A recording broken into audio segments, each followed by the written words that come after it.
जय भारत जय संविधान. भुसावळ तालुक्यातील फेकरी या गावचे रहिवासी असलेले किशोर भगवान सपकाळे यांना एक चांगल्या प्रकारचा आदर्श शिक्षण भूषण पुरस्काराने सन्मानित करण्यात आलेला आहे.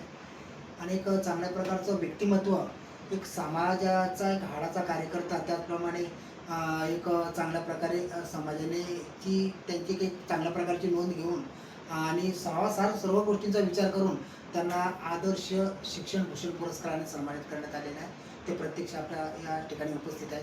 आपलं किशोरजी, आपल्या T24 नॅशनल न्यूजमध्ये आपलं हार्दिक अभिनंदन, हार्दिक स्वागत. एक चांगल्या प्रकारचा पुरस्कार आपल्याला प्रदान करण्यात आलेला आहे आणि आपल्यावरती एक अभिनंदनाचा वर्ष आणि कौतुकाची थाप आपल्याला मिळते. या पुरस्काराच्या निवडीच्या संदर्भात थोडक्यात काय सांगा? सर नमस्कार.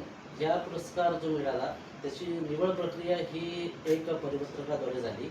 त्यामध्ये विचारलेलं होतं की आपणास जर इच्छुक असणार तर आपण त्या ठिकाणी ॲप्लिकेशन करावं. तर मी तसं ॲप्लिकेशन केलं आणि माझ्या याची दखल घेण्यात आली. अजून एक महत्त्वाचं की याच्या आधी आपल्याला कोणकोणते पुरस्कार मिळालेले आहे, काय सांगा? याच्या आधी मला कोळी समाजाचा जो पुरस्कार आहे भुसावळ तालुक्याचा, त्याचं मला गुणगौरव झालेला आहे. समाजाने मी समाजामध्ये पहिल्यापासून कार्यरत आहे आणि कामं समाजाची करत असतो. सर्व जातीवादी धर्मांची कामं करत असतो आणि त्या हिशोबाने कोळी समाजाने माझी दखल घेतली आणि मला मागील वर्षी हा पुरस्कार मिळालेला आहे. किशोरजी, पुरस्कार हा प्रेरणादायी असतो.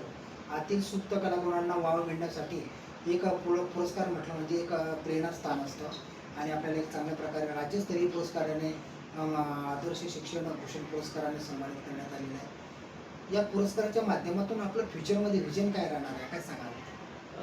या पुरस्काराच्या माध्यमातून माझं एकच विजन राहणार आहे की जसा मला पुरस्कार भेटला त्याचप्रमाणे समाजातील सर्व घटकांना, सर्व मुलांना जे शिक्षण घेत आहे, जे स्पोर्टमध्ये आहे, सर्व घरांमध्ये त्यांनी कुठंतरी पुढे यायला पाहिजे. आजकालचे तरुण जे पिढी आहे ती काही पुढे येत नाही. लेडीज वर्गही आता मोदीजींच्या नेतृत्वाखाली पुढे येतोय. देश कुठंतरी चांगला आहे पुढे.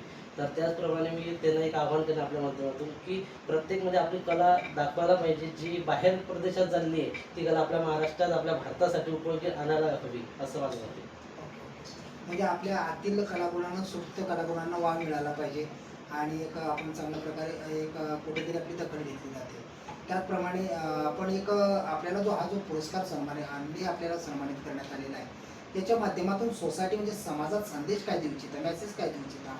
मी समाजात एक मेसेज देतो की हा पुरस्कार जो मला मिळाला तर या पुरस्कारामध्ये सर्वता प्रथम समाजाने व एकच जिद्दीने एका याने हे काम करायला हवं.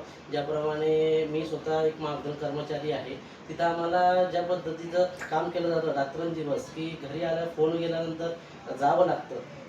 म्हणजे एक सेवा आहे, ती सेवा जिद्दीने आम्ही जसं करतो. तिथं वीज आहे, विजेला तर नो चॅलेंज आहे, या सर्वांना माहिती आहे. त्या पद्धतीने प्रत्येक समाजाचे मी उद्दिष्ट करतो किंवा प्रत्येकाने एका जिद्दीने व एका वरिष्ठाने इथे सेवा द्यायला पाहिजे.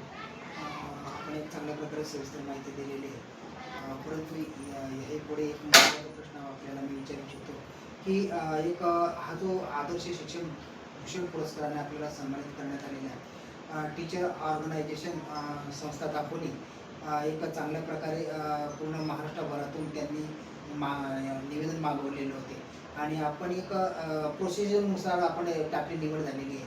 तर याचं श्रेय, हा जो भारतरत्न पुरस्कार आपल्याला प्रदान करण्यात आलेला आहे, याचं श्रेय आपण कोणाला देणार, काय सांगा?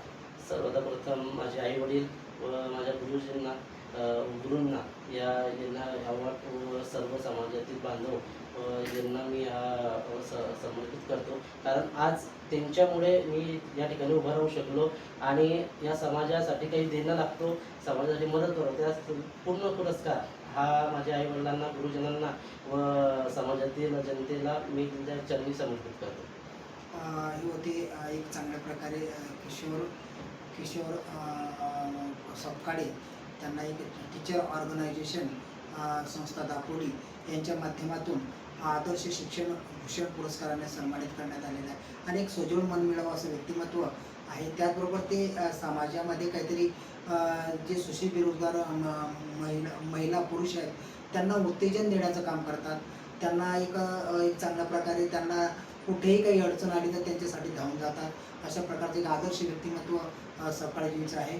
आणि हा जो पुरस्कार त्यांना मिळालेला आहे, या पुरस्कारासंदर्भात त्यांनी इत्थंभूत अशी माहिती दिलेली आहे. याही पुढे जाऊन सांगतो की उडत्या पाखराला परतीची तमान असावी, उडत्या पाखराला परतीची तमान असावी, डोळ्यात नेहमी नवी दिशा असावी. उडत्या पाखराला परतीची तमान असावी, डोळ्यात नेहमी नवी दिशा असावी. घरट्याचे काय बांधता येईल केव्हाही, पण आकाशी झेप घेण्याची जिद्द मात्र मनात असावी. अशी उंच भरारी किशोर सपकाळे यांनी मारलेली आहे. यशाचं गौरीशंकर गाठलेले आहे. पुण्याच्या आपल्या TV24 नॅशनल न्यूजतर्फे त्यांच्या पुढील भावी वाटचालीस हार्दिक शुभेच्छा. Jogilal Surwade, TV24 national news.